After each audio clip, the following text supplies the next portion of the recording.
गुरुवार व्रत कथा, बृहस्पतिवार व्रत कथा। नमस्कार भाइयों बहनों, जय मां गायत्री। आप सभी का मेरे YouTube चैनल शुभकर माही अष्टों में स्वागत है।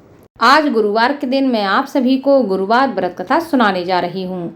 आप सभी से अनुरोध है, अगर आप मेरे चैनल पर पहली बार आए हैं तो प्लीज़ हमारे चैनल को सब्सक्राइब, वीडियो को लाइक और वीडियो को ज़्यादा से ज़्यादा शेयर अवश्य करें, ताकि आपके साथ साथ आपके अपने भी इस कथा का लाभ ले सकें और भगवान लक्ष्मी नारायण की कृपा आपके साथ, आपके घर परिवार पर सदा बनी रहे। प्राचीन समय की बात है, किसी राज्य में एक बड़ा प्रतापी राजा और दानी राज्य करता था। वह हर गुरुवार को व्रत रखकर दीन दुखियों की मदद करता था, परंतु यह बात उसकी रानी को अच्छी नहीं लगती थी। वह ना तो व्रत करती थी, ना ही दान पुण्य में विश्वास रखती थी। वह रानी राजा को भी ऐसा करने से मना करती रहती थी। एक समय की बात है, राजा शिकार खेलने के लिए बन गए। घर पर रानी और दासी थी। उसी समय गुरु बृहस्पति देव साधु का रूप धारण करके राजा के दरवाजे पर भिक्षा मांगने आए। साधु ने जब रानी से भिक्षा मांगी तो वह कहने लगी, हे साधु महाराज, मैं इस दान पुण्य से तंग आ गई हूँ। आप कोई ऐसा उपाय बताएं जिससे कि सारा धन नष्ट हो जाए और मैं आराम से रह सकूं। इतना सुनकर बृहस्पति देव ने कहा, हे देवी, तुम बड़ी ही विचित्र हो। संतान और धन से कोई दुखी होता है। अगर तुम्हारे पास अधिक धन है तो इसे शुभ कार्यों में लगाओ, कुंवारी कन्याओं का विवाह करवाओ, विद्यालय बनवाओ, बाग बगीचों का निर्माण कराओ, जिससे तुम्हारे दोनों लोग सुधरेंगे। परंतु साधु की इन बातों से रानी को कोई खुशी नहीं हुई। उसने कहा, मुझे ऐसे धन की आवश्यकता नहीं जिसे मैं दान में दूं और जिसे संभालने में मेरा सारा समय नष्ट हो जाए। तब साधु ने कहा, अगर तुम्हारी ऐसी इच्छा है तो मैं तुम्हें बताता हूँ, तुम वैसा ही करना। गुरुवार के दिन घर में गोबर से लीपना, अपने बालों को पीली मिट्टी से धोना, राजा से हजामत बनाने को कहना, भोजन में मांस मदिरा का प्रयोग करना, कपड़े धोबी के घर धुलने डालना। इस प्रकार 7 बृहस्पतिवार करने से तुम्हारा समस्त धन नष्ट हो जाएगा। इतना कहकर साधु के रूप में बृहस्पति देव जो आए थे वह अंतर्ध्यान हो गए।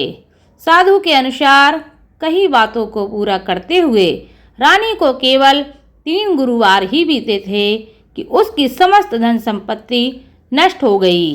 तब एक दिन राजा ने रानी से बोला कि हे रानी, तुम यहीं रहो, मैं दूसरे देश को जाता हूँ, क्योंकि यहाँ पर सभी लोग मुझे जानते हैं, इसलिए मैं कोई छोटा कार्य नहीं कर सकता। ऐसा कहकर राजा दूसरे देश चला गया। वहाँ वह जंगल से लकड़ी काट कर लाता और शहर में बेचता। इसी तरह वह अपना जीवन व्यतीत करने लगा। इधर राजा के परदेश जाते ही रानी और दासी दुखी रहने लगीं।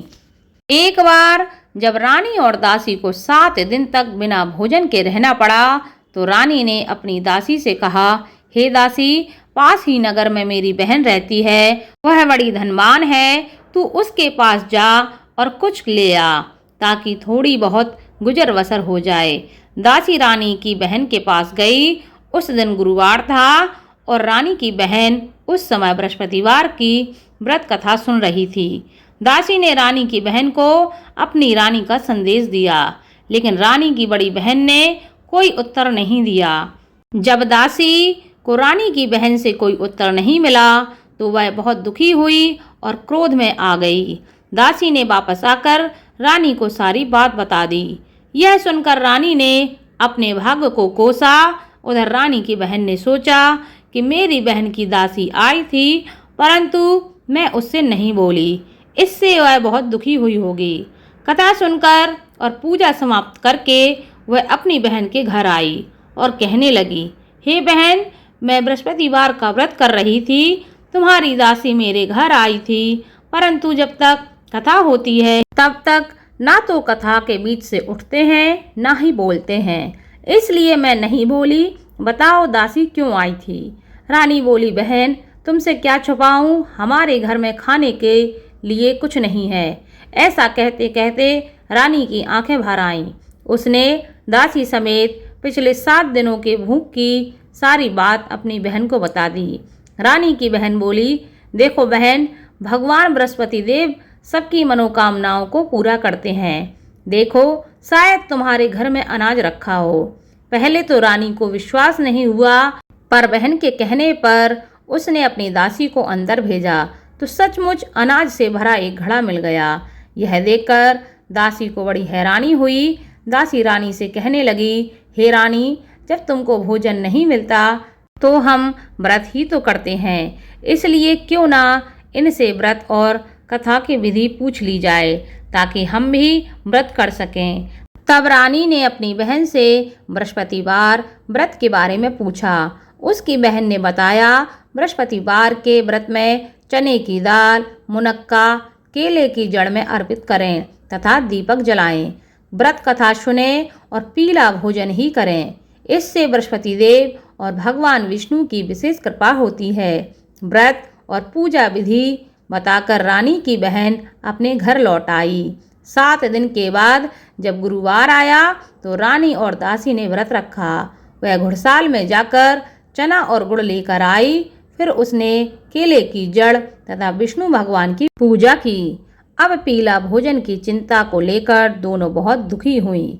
चूंकि उन्होंने व्रत रखा था, इसलिए बृहस्पति देव उनसे प्रसन्न थे। वह एक साधारण व्यक्ति का रूप धारण करके 2 थालों में पीला भोजन दासी को दे गए। भोजन पाकर दासी बहुत प्रसन्न हो गई और फिर रानी के साथ मिलकर भोजन ग्रहण किया। इसके बाद वह सभी गुरुवार के व्रत और पूजा करने लगी। बृहस्पति देव की कृपा से उनके पास फिर से धन संपत्ति आ गई, परंतु रानी फिर से पहले की तरह आलस्य करने लगी। तब दासी बोली, देखो रानी, तुम्हें पहले ही इस प्रकार का आलस्य करती थी। तुम्हें धन रखने में कष्ट होता था, इस कारण सभी धन नष्ट हो गया। और अब जब देव बृहस्पति की कृपा से धन मिला है तो तुम्हें फिर से आलस्य होने लगा है।